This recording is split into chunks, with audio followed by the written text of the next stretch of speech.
Olá, meus irmãos, bem-vindos a mais um vídeo na Escola de Profecia, a mais uma atualização profética. Estamos aqui para acompanhar os eventos finais, eventos estranhos que nos mostram o tempo em que nós estamos vivendo. Bem, na atualização passada, nós abordamos sobre as tentativas de união Igreja-Estado na América do Norte, bem como suas consequências. Se você não viu, pode acompanhar aqui no nosso canal, um vídeo super importante. E embora nós não possamos generalizar, ficou claro que, em muitos episódios da história, tal união Igreja-Estado resultou na perseguição daqueles que quisessem permanecer firmes na verdade de Deus. Ora, nem todas as medidas dos governos são más ou anticristãs. Isso tem que ficar bem claro. Mas à medida que nos aproximamos do fim, cada indivíduo será um dia forçado a ter que decidir: obedecer a Deus ou obedecer a César. Obedecer a palavra do Senhor, o assim diz o Senhor, ou obedecer o assim diz o governo. Sob tais condições, a Bíblia nos adverte: antes importa obedecer a Deus do que aos homens. Atos capítulo 5, verso 29. Ora, vamos dar uma olhada em algumas notícias recentes muito importantes. Vemos, 2 de março de 2023, é dito: todos os governos odeiam pessoas religiosas. Mas como assim? Não seria este um título um pouco pesado? Lemos, porque em algum nível todos os governos odeiam pessoas religiosas, porque é uma competição. E governos revolucionários, governos totalitários, vão atrás primeiro de pessoas religiosas. Aconteceu na Revolução Francesa, aconteceu na Revolução Bolchevique e está acontecendo agora. Aqui é dito: os jovens criados para acreditar que Deus está no comando são muito mais difíceis de serem controlados pelo governo à medida que crescem. Eles não vão adorar o governo. Mas, por outro lado, se uma criança é criada para ser um narcisista, alguém que pensa: posso mudar meu gênero, ela crescerá confusa, fraca e dependente das pessoas no comando do Estado. E é dito: qualquer um que acredite sinceramente em Deus é uma ameaça. E essa é a medida de um país livre no final. Você tem permissão para acreditar que existe uma autoridade superior às pessoas que comandam seu governo? Essa sempre foi a marca registrada da América. Liberdade religiosa está na primeira emenda. Agora veja aqui. Mas no Canadá, é claro, tudo isso desapareceu. O Canadá agora se tornou um estado ateu e totalitário com uma velocidade incrível. E no Canadá, agora é crime se opor a shows de drag sexualizados para crianças. Podemos ver esse vídeo. Esse homem no chão é o pastor Derek Reimer, que mostrou profundo desrespeito pelos esforços contínuos de Justin Trudeau para sexualizar crianças e mutilar órgãos genitais de crianças. De acordo com as notícias, ele acordou com a polícia batendo na porta de sua casa e dizendo que ele seria preso. Sim, um pastor sendo preso por defender os princípios morais bíblicos. Sim, agora parece ser assim. O governo diz uma coisa, a palavra de Deus diz outra coisa. Se você não concorda com o governo, você pode receber sanções, até a prisão. E isto não está acontecendo só no Canadá, em várias partes do mundo. Por exemplo, China aumenta a perseguição aos cristãos ao exigir a adoração e lealdade de Xi Jinping. Uau! Eu pensava que estas coisas não aconteceriam mais, que fossem do tempo do imperador Nero, Diocleciano e outros imperadores pagãos. Mas estamos vendo que isto está voltando em nossa sociedade. O Partido Comunista Chinês intensificou sua perseguição aos cristãos ao longo de 2022, quando o país reprimiu igrejas e conteúdo religioso online, enquanto exigia lealdade ao presidente chinês Xi Jinping, de acordo com um grupo de vigilância. Um relatório divulgado na semana passada pela organização não-governamental ChinaAid, com sede nos Estados Unidos, alertou que o governo chinês está usando acusações de fraude para sufocar financeiramente o movimento de igrejas domésticas, que consiste em congregações cristãs que não se registraram na igreja protestante oficial da China. Então, existe um cadastro no governo que as igrejas na China precisam preencher para poderem funcionar.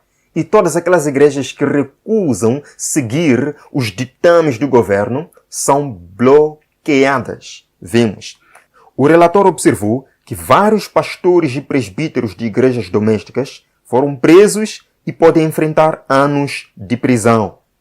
O presidente e fundador da China Aid, este homem Bob Fu, disse em um comunicado que sua organização também está gravemente preocupada com a forma como as igrejas sancionadas pelo Estado estão sendo tratadas na China, que tem aproximadamente 96,7 milhões de cristãos, de acordo com a organização Open Doors.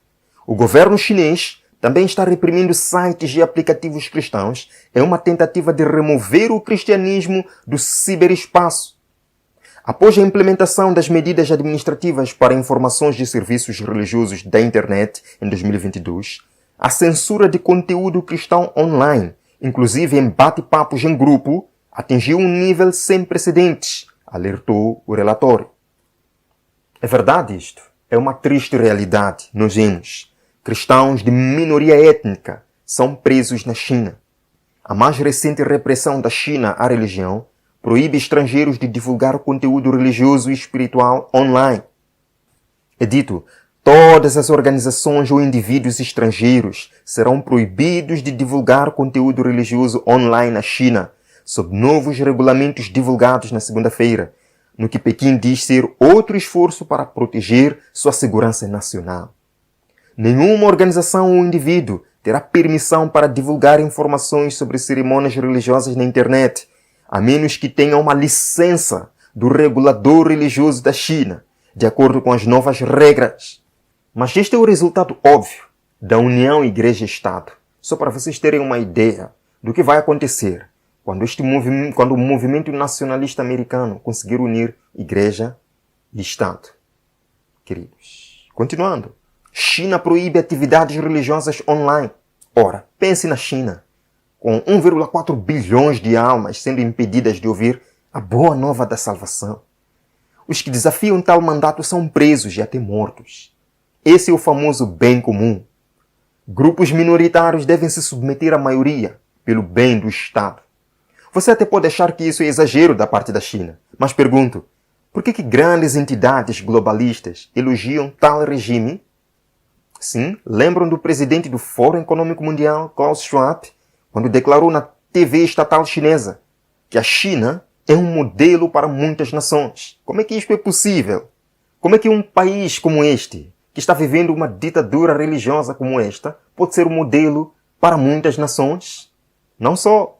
Nós já falamos que o chanceler da Pontifícia Acadêmica das Ciências, o Monsenhor Sánchez Sorondo, disse: China, o melhor implementador da doutrina social da Igreja Católica nesse caso.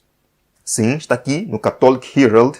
A China é o melhor implementador da doutrina social católica, diz bispo do Vaticano. Dá para entender isto? Cristãos sendo perseguidos, pastores sendo presos e até mortos. Igrejas sendo proibidas de transmitir o evangelho online. E eles vêm nos dizer que a China é o melhor implementador da doutrina social católica, que a China é um modelo para muitas nações. Então vocês percebem até onde vai o bem comum. É isto que vai acontecer nos últimos dias, sim? Paulatinamente, Satanás vem preparando um mundo que vai colocá-lo na parede e fazer-lhe decidir obedecer a Deus ou aos homens. Isso será ainda mais difícil durante a crise da marca da besta, em que por não obedecer às ordenanças humanas acima de Deus, você pode ser privado de tudo e ainda enfrentar a morte. Pode ler Apocalipse capítulo 13. Contudo, nós não precisamos temer, porque em Romanos capítulo 8, verso 31 é dito: se Deus é por nós, quem será contra nós? Se é a vontade de Deus que você está fazendo, ainda que o homem não concorde, quem será contra ti, amado irmão? Convido você a permanecer fiel. Estamos sim caminhando para um momento difícil na história da igreja. Estamos caminhando para um momento difícil para cada seguidor de Cristo, principalmente, como diz Apocalipse capítulo 12, verso 17, para aqueles que são fiéis a Deus e guardam os seus mandamentos. Mas em tudo isso podemos dizer: se Deus é por nós, quem será contra nós? Gentilmente, digite nos comentários: Senhor, eu quero estar ao lado da sua palavra. Eu quero vencer em nome de Jesus. Quero permanecer fiel. Quero obedecer o assim diz o Senhor. E que Deus possa o abençoar. Eu o vejo no próximo vídeo aqui na Escola de Profecia. Até lá.